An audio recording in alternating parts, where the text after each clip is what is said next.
Okay, thank you everyone for joining us for travel apps.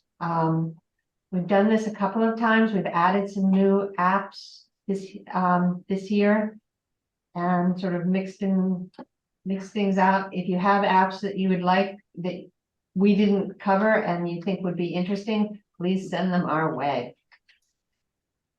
All right. All right, so the apps we're going to cover today, Tim and I are going to switch back and forth. Google Maps, iExit, Airbnb, Uber, Google Translate, Wi-Fi Map, Venmo, Splitwise, Momondo, TripIt, Free Roam, or The Dirt. And I personally always have to put in a bathroom app, The Poop, because that's just the way I run. Okay, so Tim, start us off with Google Maps. Perfect. So, as some of you know, we just did our class on Google Maps, which kind of goes a little bit more in depth, but we always like to mention it for the travel apps because it is a very good travel app. Some of the things it can do for you are listed in the little bullet points. So check wait times. You can set multiple destinations.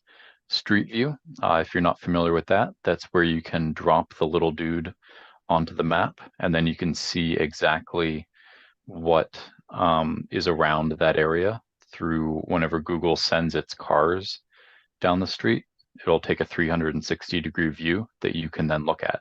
The reason why I really like Street View is because if you're not sure where parking is, or you're not really sure what the building looks like, or if you're like me and you just can't remember that the number that you're trying to go to is, 231, you can actually park your little dude there, look around, and get some landmarks in order to kind of facilitate getting where you want to go.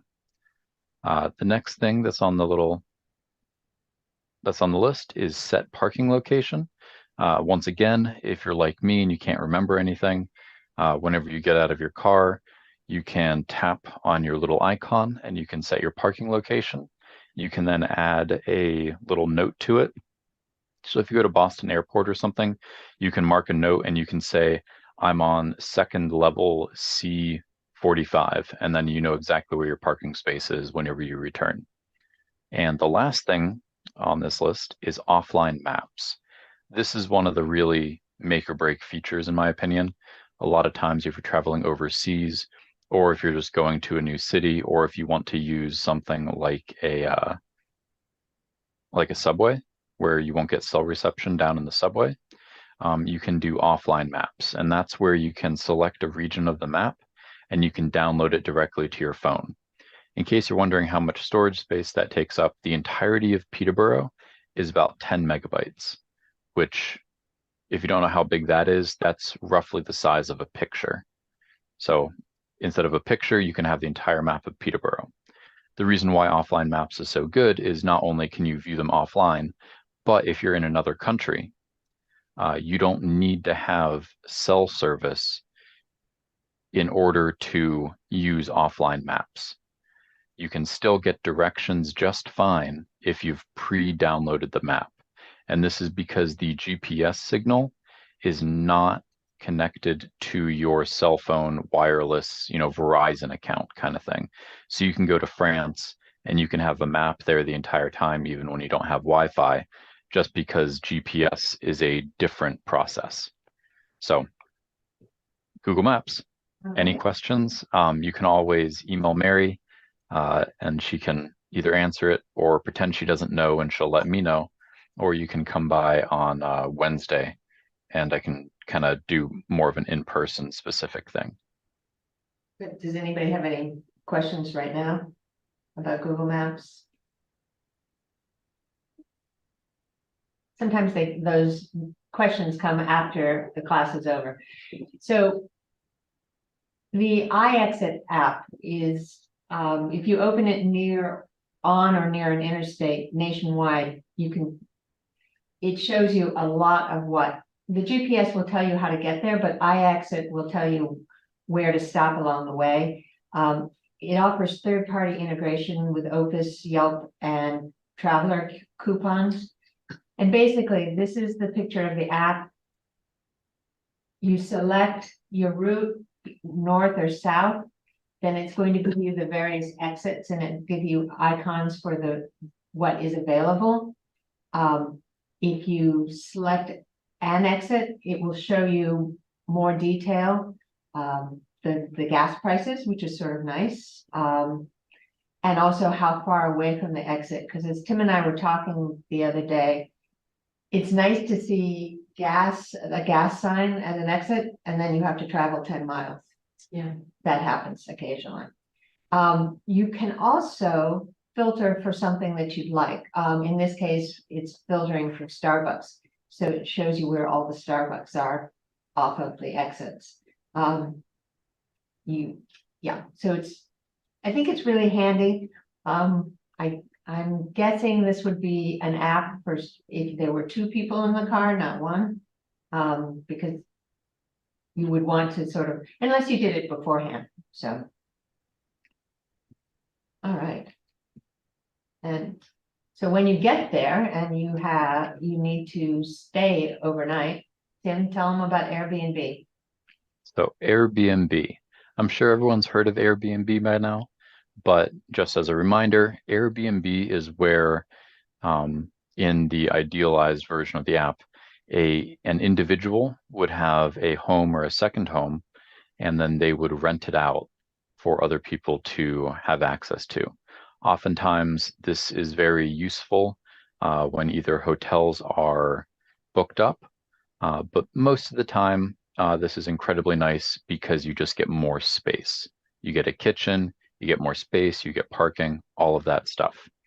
So if you are in a group of, two families or four more people or what have you, oftentimes it will be a lot cheaper to get an Airbnb. The other thing that's nice is you can go to a lot of different locations with Airbnb. So you can go, into the White Mountains, and if you don't want to, stay at a lodge, like Joe Dodge Lodge or something like that, or a hotel, you can get someone's house, someone's vacation house that's kind of more secluded up in the mountains kind of thing.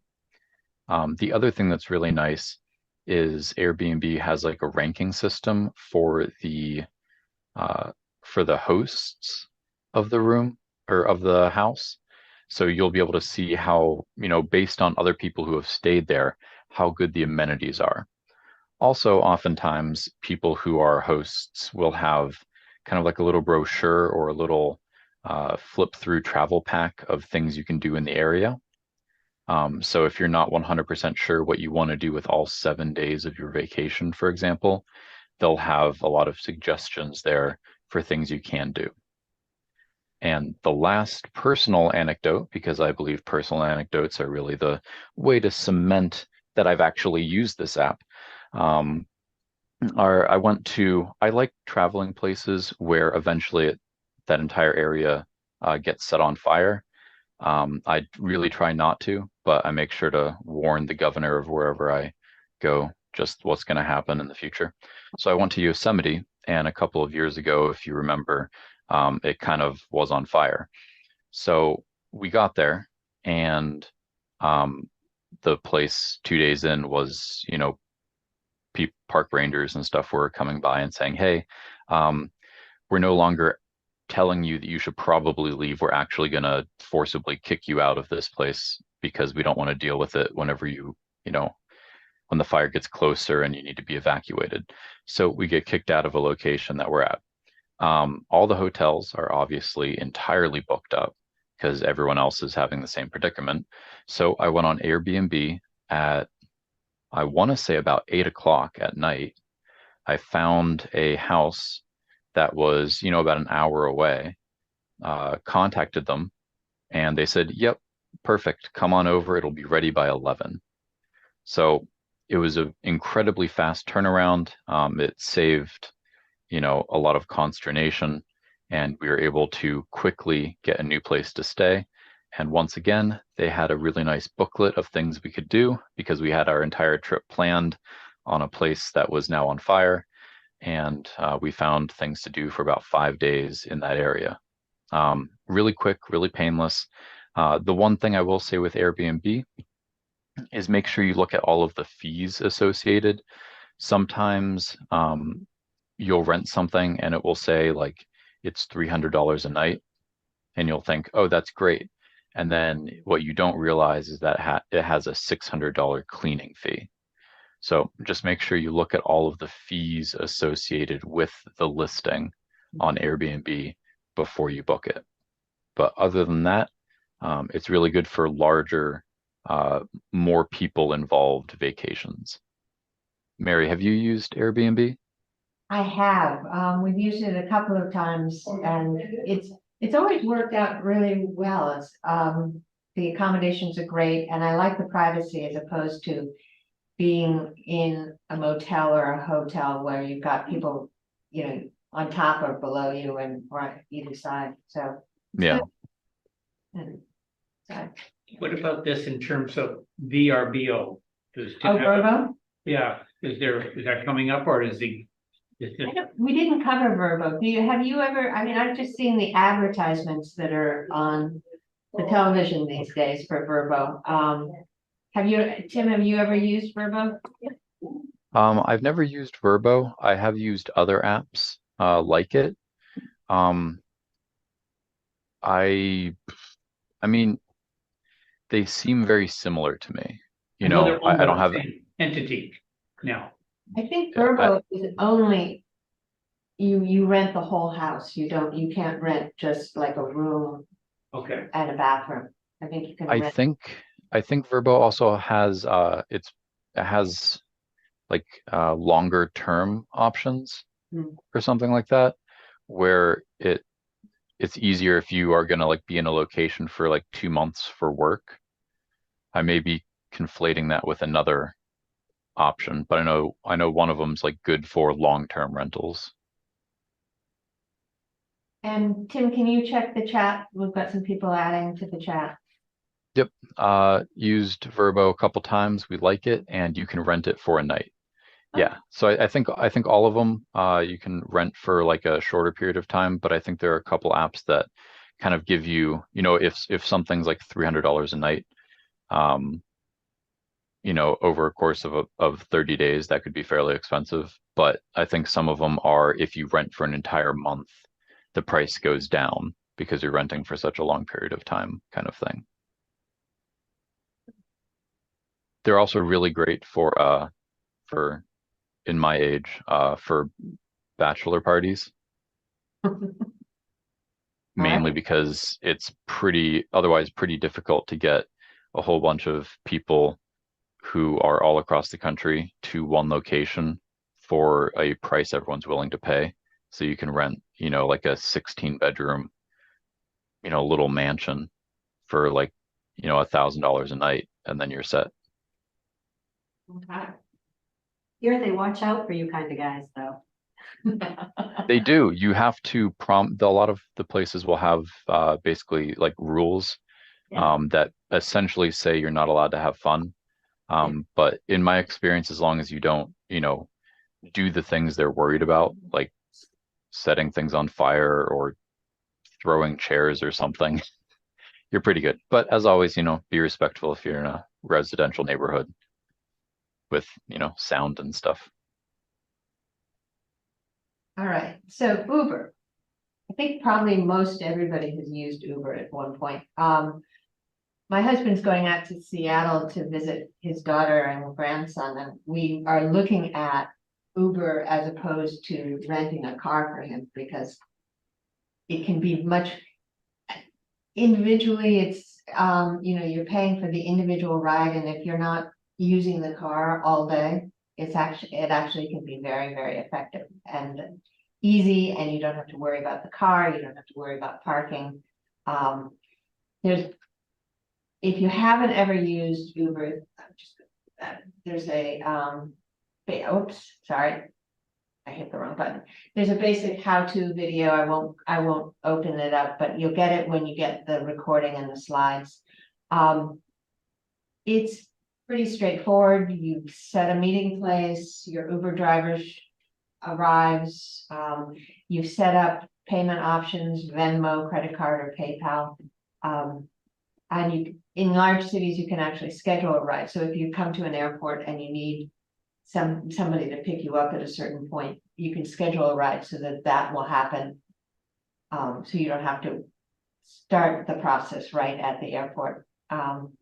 It's, Tim, you've used Uber, haven't you? Oh, of course. I'm a well-experienced traveler. I've had to have used Uber at some point in my life. In answer to that, no, I've never used Uber, but my wife does. So she handles all of the Uber stuff for us. And personally, while I always prefer to have the ability to have a car just to get where I need to go, Uber has kind of stopped that need in me, especially for like we went to New Orleans, where if you're unaware, there have been a lot of articles about New Orleans saying don't take your car there. So I didn't even want to rent a car for down there just in case, if I put it on parking lot and it got broken into, I just don't want to deal Right. with that kind of stuff. So Uber kind of just bridged the gap of actually renting a car. Plus, oftentimes they'll know better routes to go than you will. Or you can ask the Uber driver, for recommendations.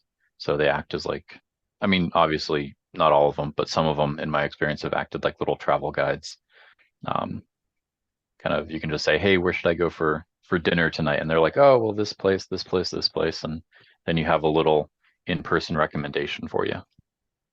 Absolutely. I've always enjoyed my conversations with Uber drivers. Gives you a different perspective. So any questions about Uber? Think you need to unmute first. There's somebody who One has, thing I have experienced with Uber is occasionally if you're looking to get a ride, let's say from the airport someplace, and you haven't done that beforehand, the price can vary pretty wildly. Mhm. Oh yeah.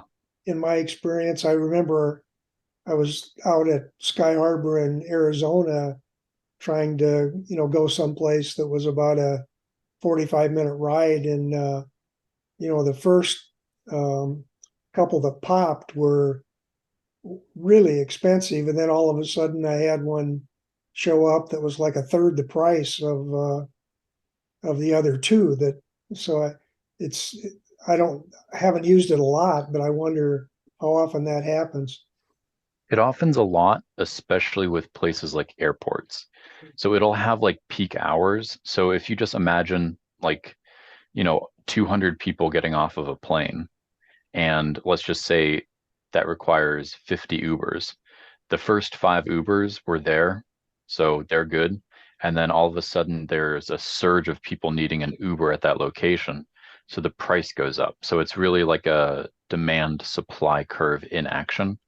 The other thing that can happen is there are different, I really don't know how to phrase it, but like different different tiers of Uber vehicles.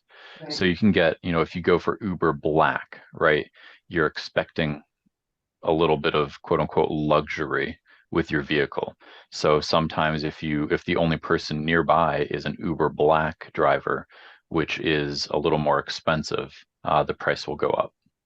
So, you can kind of be patient, but yeah, the price changing can be annoying, especially whenever you look at the price, you go somewhere, the night before to plan, and then you realize, oh, it's a really busy time whenever you actually go to book a car and it's double the price kind of thing. And But I- if you're patient, Yes. it can be good. Also, well, two things. First of all, one thing that I realized when I was looking at Uber again, just to make sure everything was updated, you can actually request, assuming you're in a place that they have them, electric vehicles. Oh. Yeah, go ahead. Do you tip the Uber driver? Do you? Yeah. Just like a cab? Yeah, I Yep. mean, you're doing it with PayPal, so you could Yeah, add you a could tip add a and tip. it will, yeah, it will. So here's my sort of, the only thing that I'm concerned about with Uber, I think Uber is really worthwhile, especially when you're in a situation where you have sort of a unique trip and maybe taxis aren't available. But those taxi drivers paid a huge fortune for their medallions. So I'm sort of torn between using Uber all the time or using taxis when I can, just because I feel like it's unfair, they're new to the market, they can undercut the prices, and the taxi medallions taxi drivers already have an invested amount in their business, so, but that's just me. That's a fair point. All right, so Google Translate. All right, Google Translate. Well, Google Translate is available for everything. You can actually, I think you can do more than 103 languages now by typing. But the thing I really like about it is the offline translation. So just like Google Maps, if you're in a location with bad internet, or if you just don't want to have to make sure that you are in a location with internet, you can download the information pack for 59 different languages. So these would be your main languages, like Chinese, Japanese, German, French, Spanish, Italian. So kind of the more generic quote unquote languages. And that will allow you to, without any internet connection, translate spoken word and typed word from English to whatever, and then whatever back to English. The other thing that's really cool is the instant camera translation. This is where if you see a sign in a different language and you're not really sure what it says, but it has a symbol on it that you're like, maybe I should pay attention, you can take your phone, look at it, and it will translate the message in real time, the sign in real time. So you don't even have to take a picture. It will just kind of pop up on your phone over top the other language, and it will replace that with English words. It's also nice for, restaurants and stuff like that. The other really cool thing, and the one I've used to varying degrees of success, is the bilingual conversations on the fly. This is where you would set your phone in front of yourself and another person. You would talk at your phone. You would then wait half a second. It would then repeat what you just said in the other language. The person would then be able to reply in the other language, and then it would speak to you in English. So it's kind of like a auto translating thing that you don't have to type down anything, which I thought was really cool. The reason why I have had varying success with it is it does not translate nuance very well. So if you're like me and you use a lot of sarcasm, you can't do that. You really have to be incredibly straightforward with all the things you're saying. Now, if you're into languages that are not using the same alphabet as us, you can draw the symbol with your finger. So in the case where it's, Japanese, Korean, Chinese, that kind of language where you can draw symbols, it will then be able to translate the symbol into English. Overall, I'm sorry. I don't know if you saw what just popped up on my screen, but it may be that I may not have signed into the right account on Zoom. So what we're gonna need to do is stop this and sign back in, because it says we have 10 more minutes before they're gonna turn this off. Oh, I see that. Did you Well, see we can that? also try and power through. Okay, let's power through. I'm Right. up with that. All right. So Google Translate, awesome. Any questions, let us know. So, Wi-Fi map. There's a lot here that it basically, how to use the app is a really good sort of introduction to it. It will show you, this is crowdsourced, so you have to be aware that there are the possibilities that passwords or the location of Wi-Fi's may change. They try to keep it updated, but it's crowdsourced by real people. So occasionally something that you think you're going to be able to use doesn't. But it's basically showing you a map of where you are and where the available Wi-Fi's are. And if you need to, if a Wi-Fi source is farther from you than you can connect to, it will actually show you how to get there. It will give you a Google map to get there, and it will tell you when you are in range and can connect to it, and if there's a password involved. And it also allows you to connect to a VPN, which is a virtual private network, and something that we'll go over in another class. But it's helpful because Wi-Fi, you know, it can keep your cell phone costs down, and it also can be very, very better reception than sometimes with a cell phone. So, all right, Venmo. All right, Venmo. Venmo is a peer-to-peer digital payment service. Basically what that means is you can send money to someone else using Venmo. Venmo is free to set up and use. The only real thing that you need to remember is if you are using Venmo with a credit card, you will be charged a credit card processing fee of, I believe, 3.49%.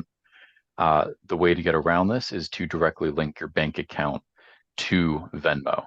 If you link your bank account to Venmo, then you can send and receive money with no transaction cost.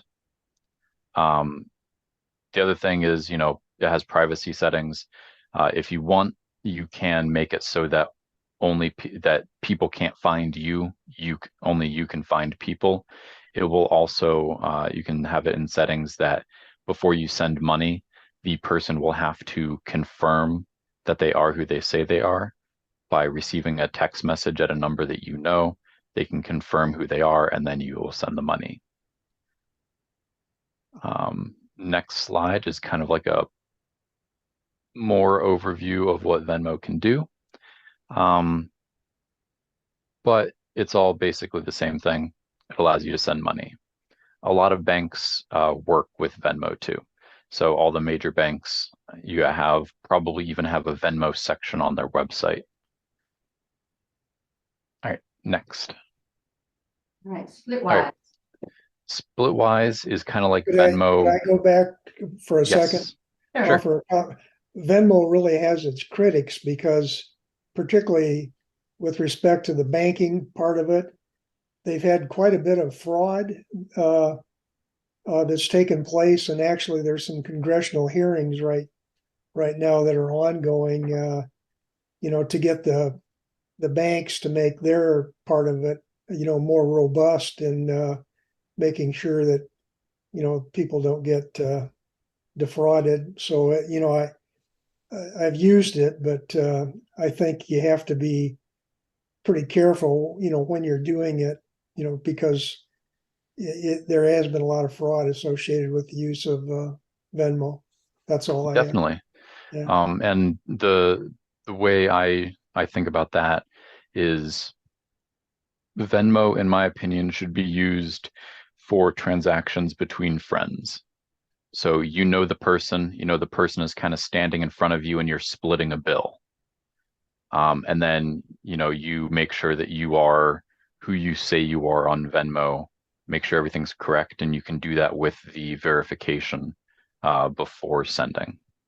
But yeah, definitely the other thing that can be annoying for Venmo is people can request money and just make sure that the person is who they say they are before you pay the request for money.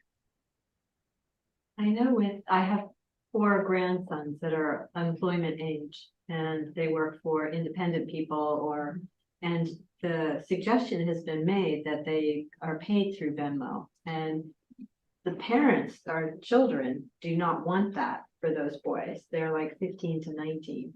And I think one of them, they insisted that they be paid that way. And so he has a whole separate account that's not linked to any of his bank accounts. And then he goes and transfers the money. Okay. And I'm not sure exactly why they object to it, but both families in very different states are objecting to it. That's all I really know about Venmo. So. Yeah, I mean, and it's what you just said, it should be friend to friend. This is, you know, something different. So. Exactly. And you can use it for some sort of business transactions. But I would I mean, it makes it very, so like I run a side business and it makes it very easy for people to pay me, right? But once again, I'm kind of standing in front of them whenever they're paying with something like Venmo. Yeah, it has its ups and downs, and its main deterrent is it makes it easy to send money. And anything that makes it easy to send money is going to have some sort of fraud associated with it where people are trying to rip someone else off, unfortunately. Multiple people Right. in the app. So basically you have 4 people, and if you don't want to use Venmo, you can use Splitwise. And what that would allow you to do is say, okay, this person, person A owes person B $20, person B owes person C $30, kind of thing. And after a week, it'll kind of keep track of everything. You can also, for example, take a picture of your bill, and it will then itemize the bill, and then you can say who ordered what. You can also just set this up to kind of be a reminder for your bills, like water, heating, apartment, all that sort of stuff. And it has like a little social media kind of thing to it where you can allow yourself to be visible from friends, groups, or just in general, everyone. So if you go to the next slide.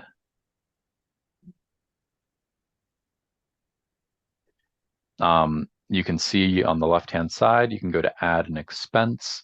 This is where you would type in the amount of money, and then you can kind of add different people to it.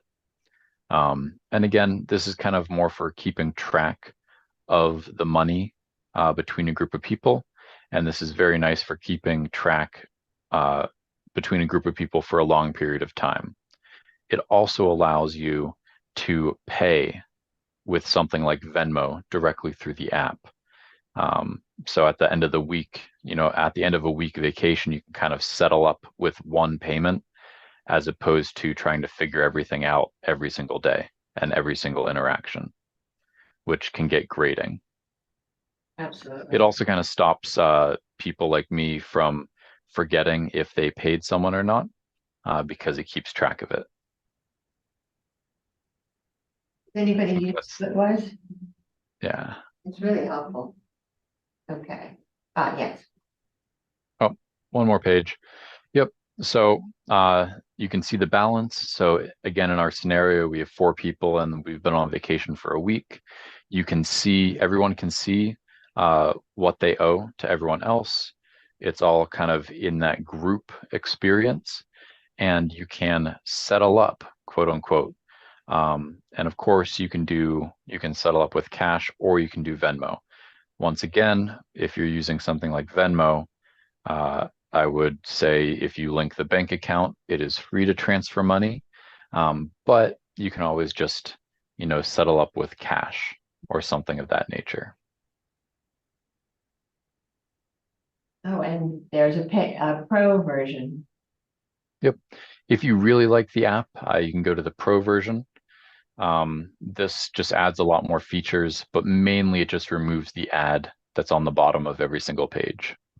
The pro version is weirdly, in my view, useful for businesses because it really itemizes everything and keeps track of everything. So you can take pictures of every single receipt, and then you can kind of put that into your, the management option for billing that you have, or the management solution you have for billing through Splitwise.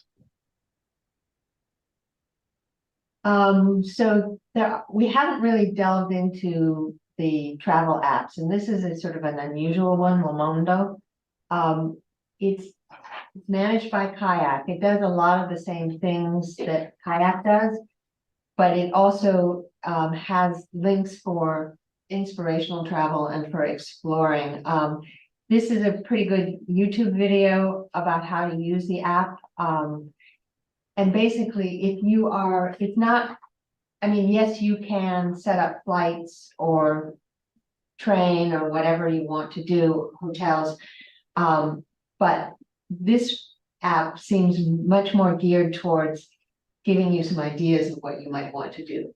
it will show, and it actually has a wonderful feature where you'll see the map of the United States or South America or whatever, and it will show you links on how expensive it would be to travel from one city to another, what the lowest prices would be. So, and then there's some opportunities to explore the places deeper and get a sense of what might intrigue you. So, very worth taking a look at.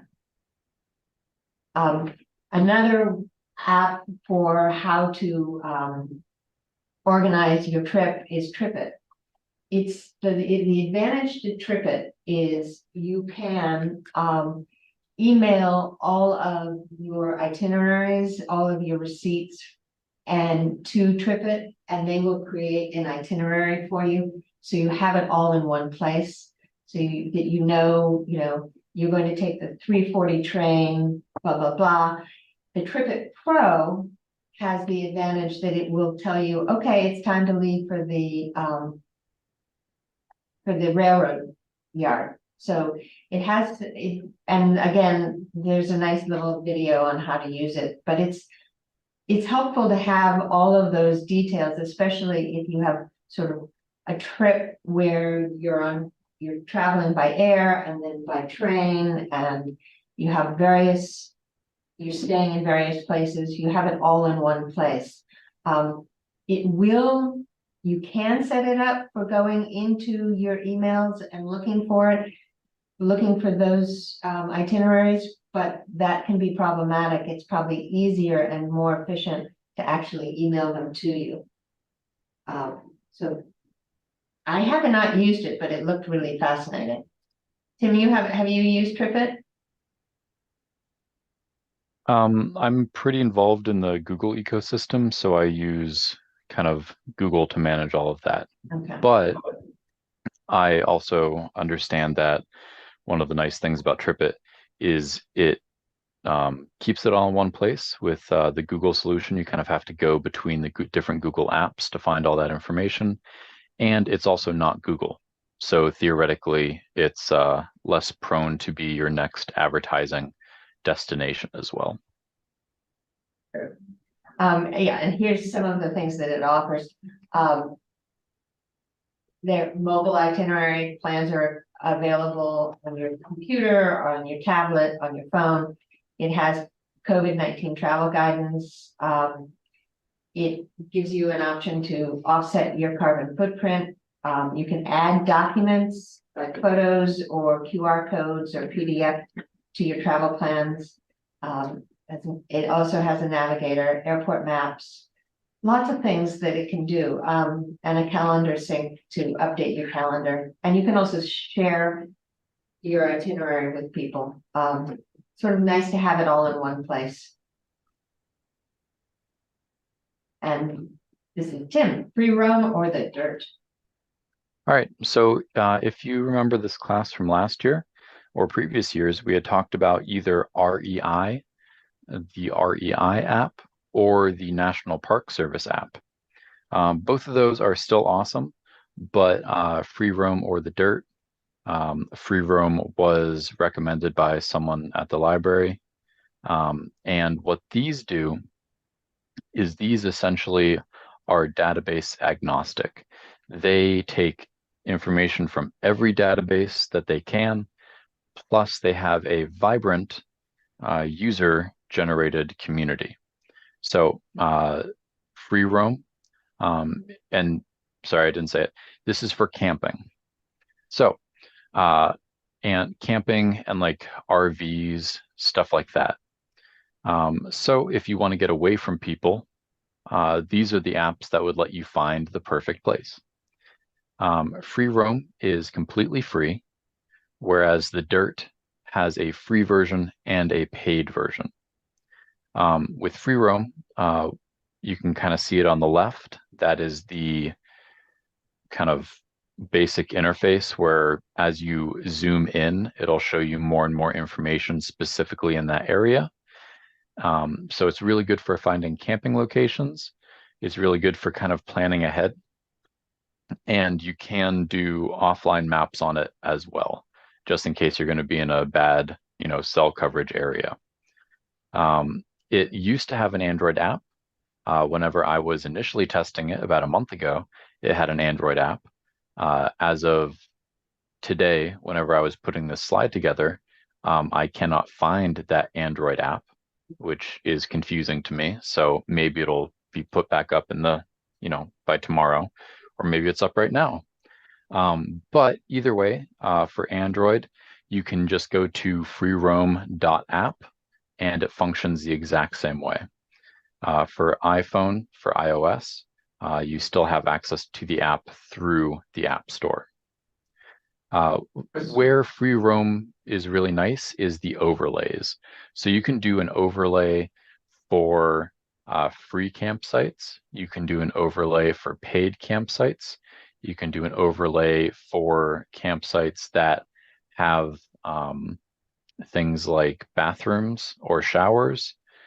You can do overlays to make sure that you'll have cell phone coverage. So there are just a lot of different things you can play around with free roam. It's very, yes. Oh, sorry, there's a question. Sure. Yeah, the illustration just shows the US, the 48 states.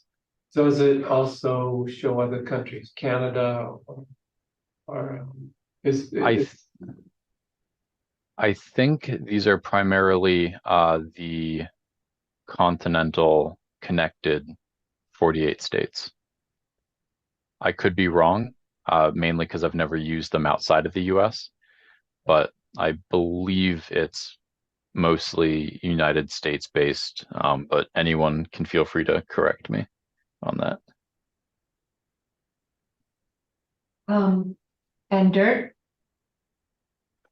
Dirt. So the reason why you would go with the dirt over free roam is it's just larger.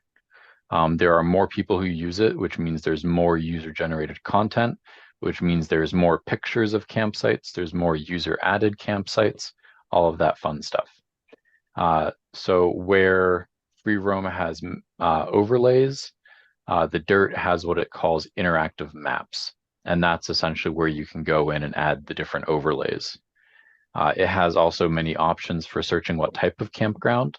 So you can search for cabins, you can search for dispersed, you can search for group sites, horse involved, RVs, and more. So this is very useful if you have an RV, essentially. And the other thing that the dirt has that's a little bit better than free roam is it kind of has like a live cell coverage map. So you'll be able to tell where you'll have cell coverage, and it is searchable based on your cell phone provider. If you pay, you gain access to a little bit more features.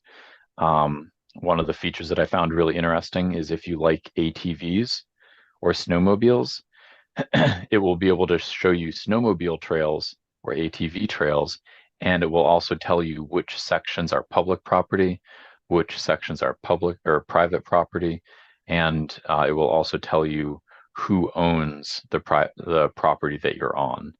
And it also will have user notes, and some of them will say, hey, don't go here. This person doesn't like it.